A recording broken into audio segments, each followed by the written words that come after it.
Doa di Al-Quran istimewa, ada peruntukannya. Tapi ada salah satu ayat yang bisa memberikan inspirasi kepada kita, diterapkan di setiap kehidupan, termasuk ketika akan berinteraksi dengan Al-Quran. Doa ini tercantum di Quran surah ke-21 Al-Anbiya di ayat 87 sampai 88 pada kisah Nabi Yunus alaihissalam. Dari 83 sampai 84 Nabi Ayub alaihissalam, Nabi Zakaria yang kemudian selanjutnya 85, 86, 87, 88 nya kemudian masuk kepada kisah Nabi Yunus alaihissalam. Wa dhannuni idh dhahaba mughadiba wa dhanna an lan naqdir alaihi fanada fi dhulumati an la ilaha illa anta subhanaka inni kuntu minadh dhalimin. Nah, ini dawamkan doa ini. Termasuk kalau kita ingin berusaha berinteraksi dengan kebaikan, kayak kita misalnya mau coba menghafal Quran, kayak kita mau coba membaca Quran dengan baik, atau kita coba misalnya mendapatkan kesuksesan dalam pekerjaan, atau kita mengatasi gangguan dalam kehidupan. Ini masuk semuanya. Kenapa?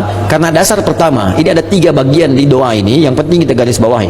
Pertama, la ilaha illa anta, ya. Awas. 2, subhanak. 3, inni kuntu minadh dhalimin. Jadi kalau kita zikirkan misalnya la ilaha illa anta subhanaka inni kuntu minadh dhalimin, la ilaha illa anta subhanaka inni kuntu minadh dhalimin. Kalimat la ilaha illa anta, yakni la ilaha illallah, ini dasar semua kehidupan kita. Dahsyatnya kalimat ini. Ya, dari kalimat inilah kita tercipta. Dari kalimat inilah kita diminta untuk beribadah. Makanya beliau tadi menyitir Quran surah ke-51 Ad-Dariyat di ayat ke-56. Wa ma khalaqtul jinna wal insa illa liya'budun. Tidaklah aku ciptakan jin dan manusia kalian kecuali untuk menyembah aku. Dan penyembahan pertama itu ditafsirkan kalimat la ilaha illallah. Quran surah Thaha ayat ke-14. Innani anallahu la ilaha illa ana fa'budni. Wa ma khalaqtul jinna wal insa illa liya'budun. Jadi tujuan kita beribadah kepada Allah Subhanahu wa taala untuk la ilaha illallah. Hadirnya kita di sini, hidup di dunia la ilaha illallah. Bahkan orang berjuang jihad fisabilillah sampai wafat karena la ilaha illallah. Bahkan orang kalimat terakhirnya dalam hidup untuk la ilaha illallah. Kalimat akhir hidupnya, man qala la ilaha illallah fi akhir hayatihi dakhala al-jannah. Kalau ada orang bisa mengucapkan la ilaha illallah akhir hidupnya, dijamin oleh Nabi sallallahu alaihi wasallam dengan lisannya masuk surga. Bayangkan, kita hidup untuk la ilaha illallah, berjuang untuk la ilaha illallah, wafat pun bisa mengucapkan la ilaha illallah, dijamin semua kebaikan. Jadi ketika kita berdoa menggunakan satu kalimat ini kepada Allah, seakan-akan kita mengatakan, ya Allah, bukankah dengan kalimat ini, bukankah dengan kata ini aku dihidupkan untuk beraktivitas, bukankah dengan kata ini aku diminta beribadah, bukankah dengan kata ini aku diminta untuk berjuang sampai wafat? Maka dengan semua keistimewaan di kata ini, ya Allah, mohon kabulkan, aku ingin minta sesuatu. Aku sakit, mohon sembuhkan, ya Allah. Aku dikerjai orang, mohon lindungi, ya Allah. Aku punya kesulitan, mohon mudahkan, ya Allah. Subhanak.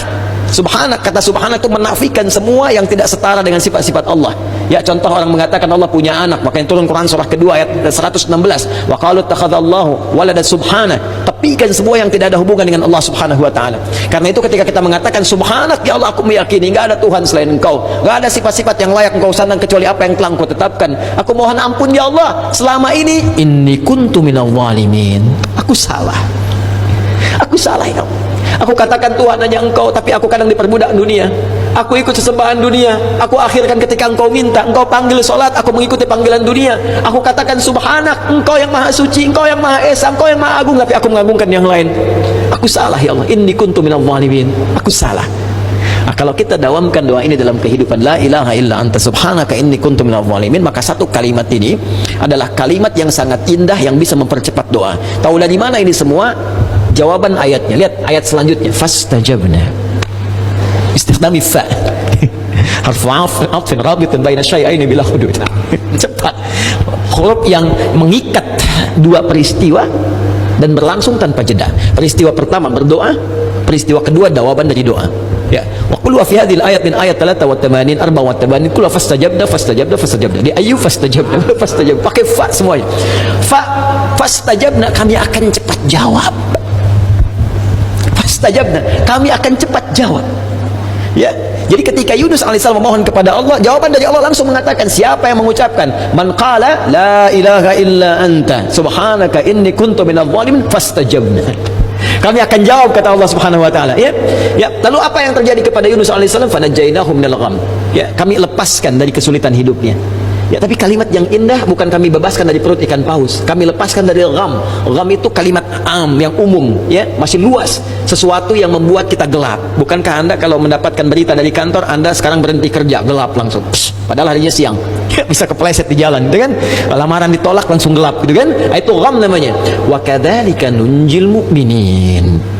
Demikianlah kalau ada orang beriman setelah ini mengamalkan doa yang sama, kata Allah, kami